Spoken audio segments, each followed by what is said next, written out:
আজি মই ফটোশ্বপৰ জৰিয়তে এখন A4 সাইজ পেপাৰত 30 কপি পাছপোৰ্ট সাইজ ফটো কেনেদৰে বনাব পাৰি তাৰ বিষয়ে আলোচনা কৰিম। ইয়াৰ বাবে মই ফটোশ্বপত মোৰ এখন ফটো ওপেন কৰি লৈছো। প্ৰথমতে এই ফটোখন মই পাছপোৰ্ট সাইজত ক্ৰপ কৰি ল'ব লাগিব আৰু ক্ৰপ কৰিবৰ বাবে মই ক্ৰপ টুলত ক্লিক কৰি লৈছো।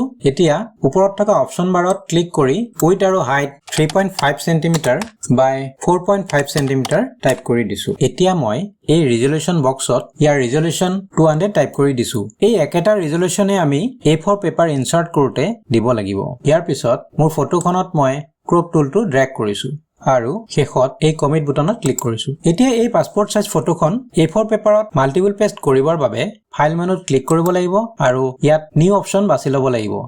এতিয়া এই নিউ উইন্ডোখনত প্ৰিসেট সাইজ A4 বাছি ল'ব লাগিব আৰু তলত থকা ৰিজল্যুশন বক্সত পাছপোৰ্ট সাইজ ফটোখন ক্ৰপ কৰোতে দিয়া ৰিজল্যুশনটো ইয়াতো দিব লাগিব। মই তাত 200 দিছিলো, সেয়ে মই ইয়াতো 200 টাইপ কৰিছো। ইয়াৰ পিছত ইয়াত থকা ওকে বুটানত ক্লিক কৰিব লাগিব। এতিয়া টুল বক্সত থকা মুভ টুলটোত ক্লিক কৰি পাছপোৰ্ট সাইজ ফটোখনত ক্লিক কৰিব লাগিব আৰু এতিয়া ইয়াক ড্ৰেগ কৰি A4 সাইজ পেপাৰত লৈ যাব লাগিব। মই প্ৰথমতে ইয়াক পজিশনত বহাই লৈছো।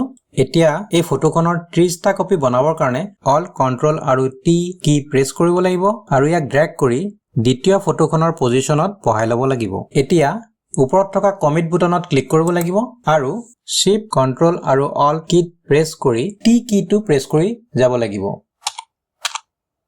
আমি স্ক্ৰিনত মাল্টিপল ফটো পেষ্ট হোৱা দেখা পাইছো।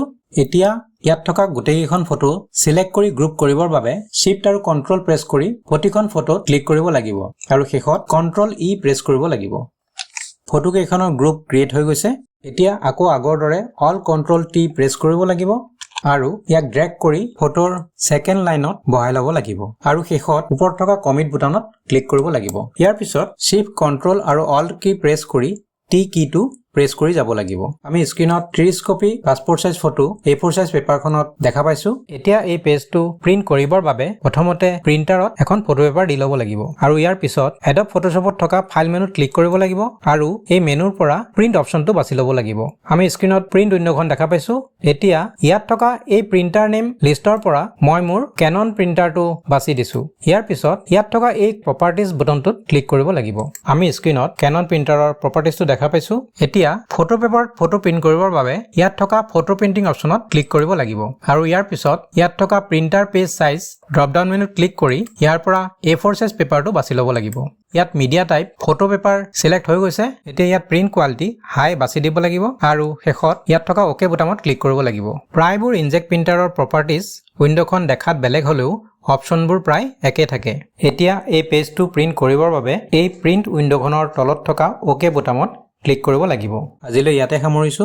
যদি ভিডিঅ'টো ভাল লাগিছে লাইক কৰিব আৰু কিবা সুধিব লগা থাকিলে কমেন্ট কৰিব। ধন্যবাদ।